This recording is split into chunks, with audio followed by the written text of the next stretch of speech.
नमस्कार दोस्तों, मैं दुर्गेश कुमार एक बार फिर क्राइम स्टोरी वीडियो में आप लोगों का स्वागत करता हूं। गौ तस्करी या फिर गौ मांस रखने के नाम पर अब तक कितने ही लोगों पर हमला किया गया और कितनों की जान ले ली गई, लेकिन इस बार ये कहानी उससे बिल्कुल जुदा है। कुछ लोगों को खबर मिलती है कि एक कार में कुछ गौ तस्कर जा रहे हैं। वो लोग उस कार का पीछा करते हैं और फिर गोली चला देते हैं। इस गोलीबारी में छात्र की मौत हो जाती है और जब इस वारदात का सच सामने आता है तो हर कोई सन्न रह जाता है। आमतौर पर किसी भी टोल नाके पर गाड़ियां या तो रुकती है या फिर धीमी हो जाती है, लेकिन दिल्ली के करीब फरीदाबाद के पलवल के टोल नाके की तस्वीरें अलग है।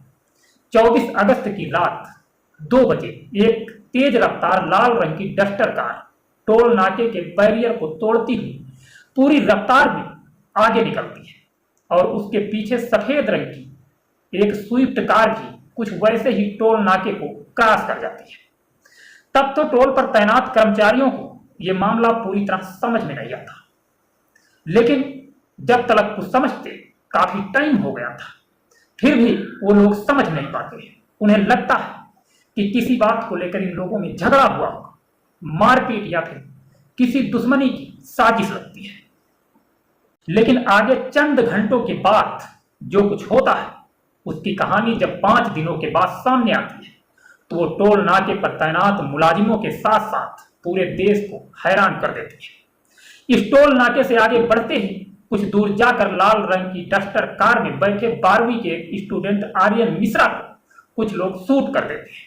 गोली उसी सफेद रंग की स्विफ्ट कार से चलाई गई थी जो लाल रंग की डस्टर कार का पीछा कर रही थी। पीछे से चली पहली गोली डस्टर के विंडशील्ड को तोड़ती हुई आर्यन के गर्दन में जाकर लगती है, लेकिन इससे पहले कि डस्टर में बैठे बाकी लोग कुछ समझ पाते, जाम की वजह से बीच रास्ते पर रुकी डस्टर कार के पास स्विफ्ट से उतरकर एक शख्स पहुंचता है और गोली लगने से लहूलुहान मासूम आर्यन को बिल्कुल करीब से फिर से एक गोली उसके सीने में मार देता है। जब उस मासूम स्टूडेंट के सीने में गोली लगती है उस टाइम पर कार में और कम से कम 4 से 5 लोग बैठे थे, यानी इतने लोगों की आंखों के सामने उन्हीं की गाड़ी में बैठे एक स्टूडेंट का कत्ल हो जाता है और किसी को कुछ समझ में नहीं आता कि आखिर ये मामला क्या है। इधर आंखों के सामने आर्यन के कत्ल से उसके साथ मौजूद सारे लोग सन्न रह जाते हैं। उधर स्विफ्ट में आए कातिल वारदात को अंजाम देकर फरार हो जाते हैं और एक बच्चे के कत्ल का यह मामला मिस्ट्री बनकर रह जाता है। अब इतना सब होने के बाद सामने कई अनसुलझे सवाल होते हैं। आखिर ये माजरा क्या है? स्विफ्ट कार में आए वो कातिल कौन थे?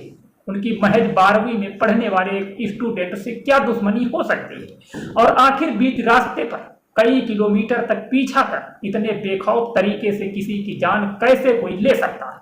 ये सवाल अभी अनसुलझे थे।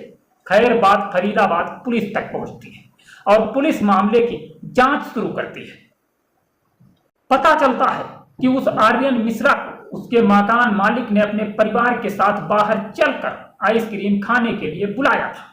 इसके बाद आर्यन मकान मालिक के बेटे हर्षित सैंकी उनकी मां और बहनों के साथ लाल रंग की डस्टर कार में आइसक्रीम खाने के लिए निकल जाता है, लेकिन रास्ते में कुछ दूर आगे बढ़ते ही एक सफेद रंग की स्विफ्ट कार उनकी कार का पीछा करने लगती है। स्विफ्ट में सवार लड़के डस्टर में बैठे आर्यन और उसके मकान मालिक के परिवार वालों को रुकने का इशारा करते हैं, लेकिन अनजान कार में पीछा करने और रुकने के इशारे से डस्टर चला रहा हर्षित घबरा जाता है और वो डस्टर की रफ्तार बढ़ा देता है, लेकिन स्विफ्ट कार अब उस डस्टर का और तेजी से पीछा करने लगती है और आखिरकार जब डस्टर पलवल के रास्ते पर सर्विस लेन में लगे जाम में फंस जाती है तो एक एक कर चली 2 गोलियां आर्यन की जान ले लेती है। जब यह मामला पूरी तरह कत्ल का बन जाता है तो फरीदाबाद पुलिस तफ्तीश शुरू करती है।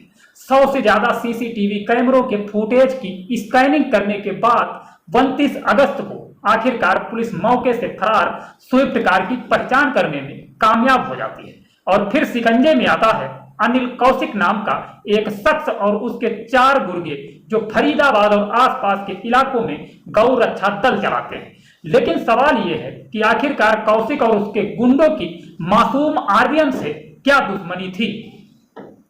फरीदाबाद के एसीपी क्राइम अमन यादव का कहना था कि आरोपी अनिल कौशिक और उसके गुर्गों की आर्यन से कोई दुश्मनी नहीं थी, बल्कि वो तो डस्टर में सवार लोगों को जानते तक नहीं थे।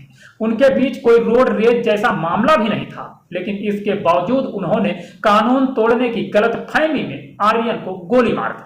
लेकिन इस पूरे बयान में एसीपी साहब जो बात गोल कर गए वो है गौरक्षा दल की गलतफहमी की।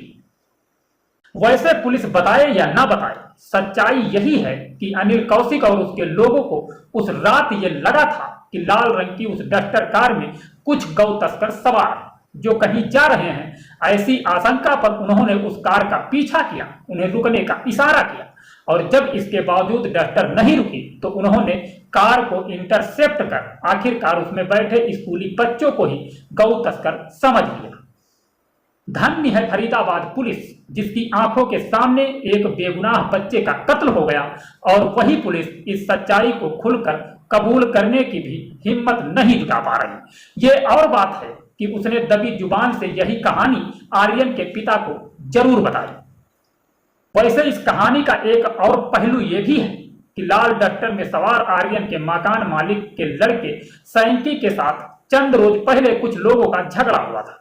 ऐसे में शायद सैंकी इस बात से भी डरा था कि वही लोग उस पर हमले के लिए सफेद रंग की स्विफ्ट कार में उसका पीछा कर रहे हैं। शायद इसलिए हर्षित और सैंकी ने डस्टर की रफ्तार बढ़ा दी। लेकिन सैंकी के साथ पहले हुई मारपीट का आर्यन के कत्ल से कोई रिश्ता था या नहीं, इस बात की तस्दीक होनी अभी बाकी है। हालांकि आर्यन के पिता सियानंद मिश्र ने सवाल उठाया कि उस गाड़ी में कई और लोग थे, कातिलों ने सिर्फ उन्हीं के बेटे को कैसे टारगेट किया। अब सवाल यह है कि क्या फरीदाबाद में या फिर हरियाणा में कायदे कानून की रखवाली का जिम्मा गुंडों के हवाले है, जो कहीं भी किसी का भी पीछा करते हुए उसे संदिग्ध पाने पर उसे गोली से उड़ा सकते हैं। इतना बेअंदाज तो खुद वो पुलिस भी नहीं होती जिसके पास वाकई कायदे कानून की हिफाजत की जिम्मेदारी जो वर्दी में है।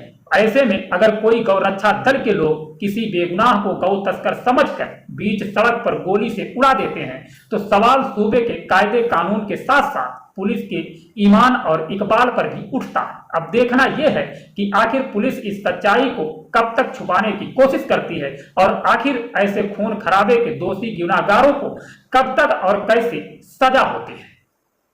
खैर, इस घटना से हम लेना चाहेंगे इजाजत। मिलेंगे नेक्स्ट वीडियो में। अपना ख्याल रखना, अपने परिवार का ख्याल रखना। जय हिंद, जय भारत।